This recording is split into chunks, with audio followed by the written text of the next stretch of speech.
Let's talk about the time the entire world collectively decided we are not paying for music anymore. And nobody, not the artists, not the labels, not the government, could stop us. I'm talking about an era where you could download Beyonce, 50 Cent, and a virus in the same file. And nobody questioned it. We really risked the family computer for a song we weren't even going to listen to like that.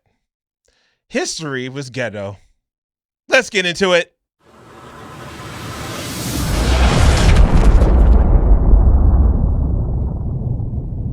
Welcome to History Was Ghetto, where we revisit the moments that had the world acting like laws were optional. Today's episode, Napster and LimeWire. Ooh, deep cuts. AKA the era where teenagers declared war on the music industry and won.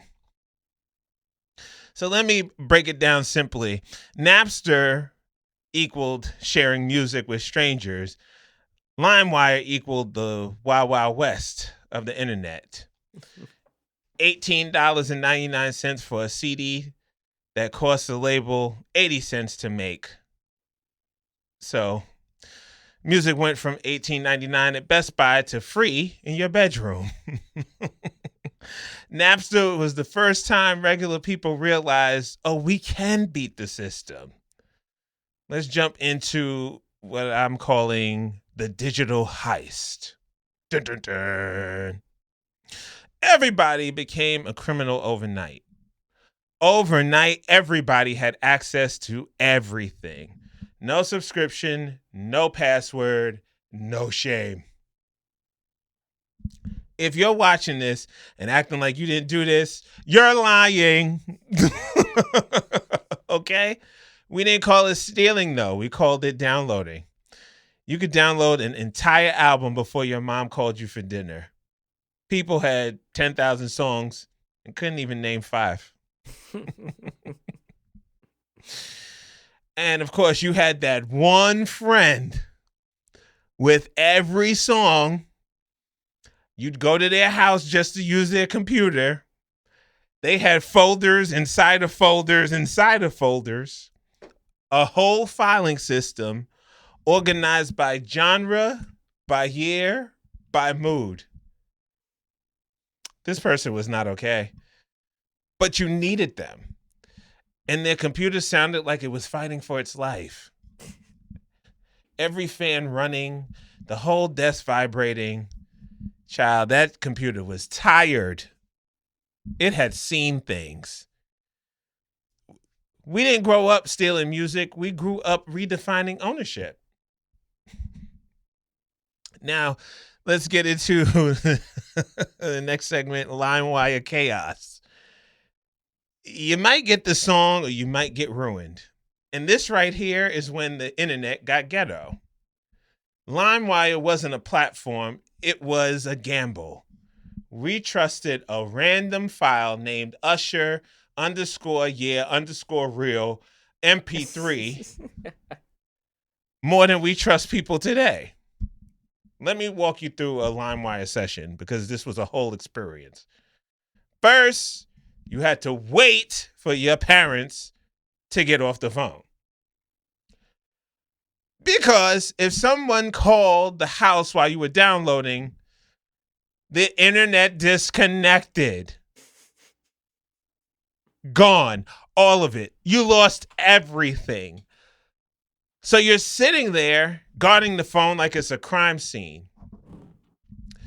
You open LimeWire, you type in the song, and immediately there are 47 versions of it.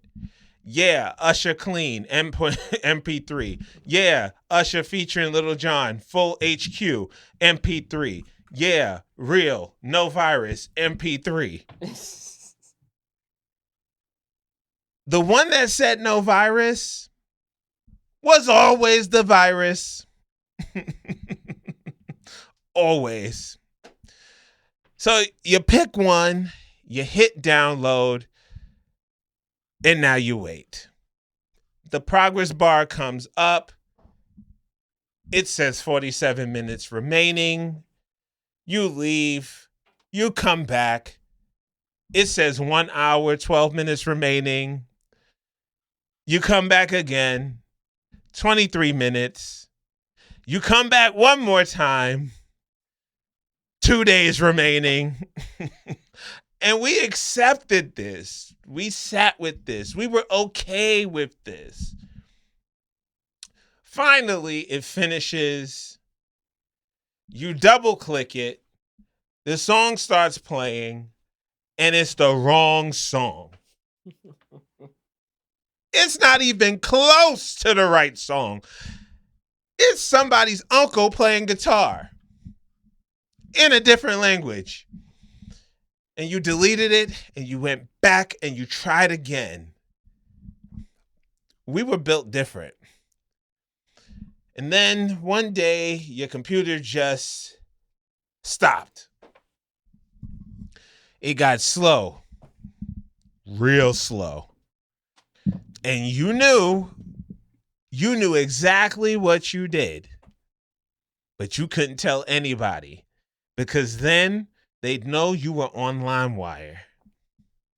So you just watched it get worse, praying that God would fix what LimeWire destroyed.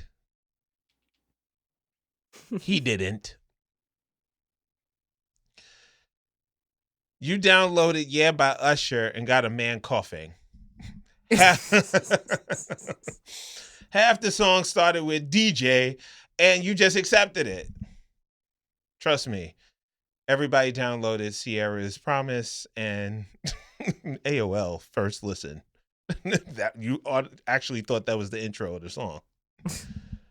Your computer caught more viruses than a hospital waiting room. Or a bathroom at a Diddy party. Either or, allegedly. We trusted strangers on the internet with our entire hard drive. Your computer would start acting weird, and you knew exactly why. So let's go into the industry fights back. The labels started losing their minds. Suddenly, record labels realized they weren't selling music anymore. They were chasing it. So the music industry finally woke up and looked at what was happening and decided to handle it with grace and strategy. Nah, they lost their entire minds. The Recording Industry Association of America decided the solution was to sue everybody. Not the platforms, not the companies, the people. Regular people, broke people, children. They sued a 12-year-old girl named Brianna Lahara, who downloaded music on her family's computer in New York City public housing. The little girl said, and I'm not making this up, "I am sorry for what I have done. I love music and don't want to hurt the artist." She was 12. They sued her anyway. The music industry looked at a child in public housing and said, "Get her!" But they didn't stop there. They sued a 66-year-old grandmother named Sarah Ward. Said she was illegally downloading rap music. She didn't even own a computer.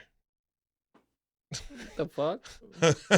Her computer ran Windows 95. The songs they accused her of downloading were hip-hop tracks. They had the wrong person. Didn't matter, they sued her anyway. The music industry was out here serving legal papers like it was a sport. And then Metallica got involved. Lars Ulrich, the drummer from Metallica, personally delivered a list of 335,000 Napster users to the company and demanded they all be banned. 335,000 people. He printed it out. It was 60,000 pages long. He showed up with it like he was doing something. What the fuck? The internet responded by making Lars Ulrich the most hated man in music overnight. Metallica fans were burning their albums in the street, their own fans. Lars went to Congress, testified, and the entire internet booed him in real time. You went to Congress to tell on teenagers, and you lost your entire fan base doing it. History was Ghetto. So the music industry had every lawyer, every lobbyist, every resource in the world, and they were losing to kids with dial-up internet. Let me tell you something. You cannot sue your way out of a cultural shift. They didn't learn that until it was too late. The music industry didn't lose control. They got humbled. Now let's get into the burned CD era, when mixtapes meant something. This was the era of emotional playlists. Making somebody a CD was not casual. This was a process. You had to open the software, drag the songs in, decide the order, which was 30 minutes of emotional decision making by itself, because the order said something. You don't open with a love song. That's too aggressive. Just putting that out there. You don't put a love song last either. That's too obvious. Track 7 was always the message. You agonize over track 7. Then you'd wait for it to burn. And sometimes at 97%, it failed. Wasted disc. Wasted time. You had to start over, and you did, because that person was worth a 25-cent disc and 45 minutes of your life. That's the most romantic thing we've ever done as a generation, and we replaced it with a Spotify link. We sent somebody a Spotify link and thought that was the same thing. It is not the same thing.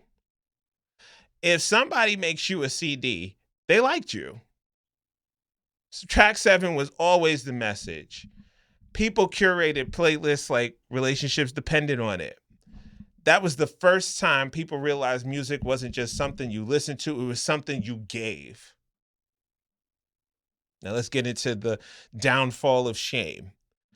Nobody thought that this was wrong. No guilt, no hesitation. And here's the wildest part.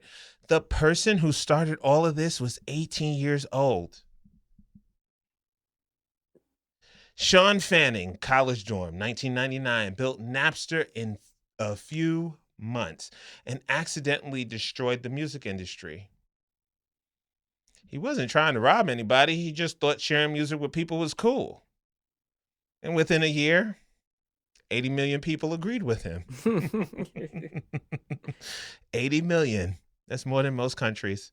One kid, a dorm room, and the entire music industry collapsed. And he didn't even have a plan. Imagine breaking something that big by accident. History was Ghetto.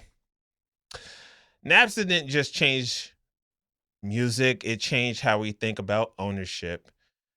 The internet didn't just give us access, it removed consequences.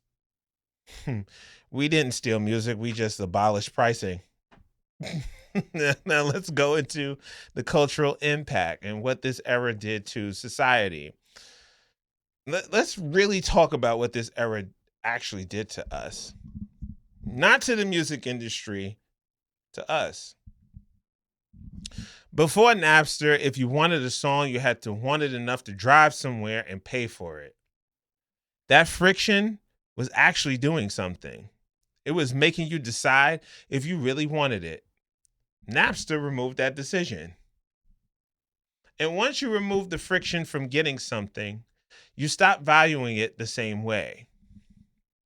We went from owning 12 albums we knew every word to having 10,000 songs and skipping every single one. Your attention span didn't get shorter because of TikTok. It got shorter because in 1999, we learned we could skip. We never stopped. Streaming didn't innovate music. It just cleaned up the crime scene. That was the moment people stopped asking, what is it worth? and started asking, can I get it free? You could skip songs in 3 seconds. Commitment never stood a chance.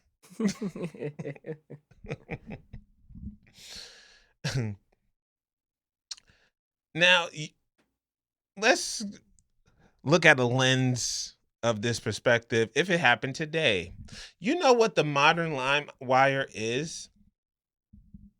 Justin, give a guess. YouTube? It's your cousin's HBO password. Oh, yeah, for sure.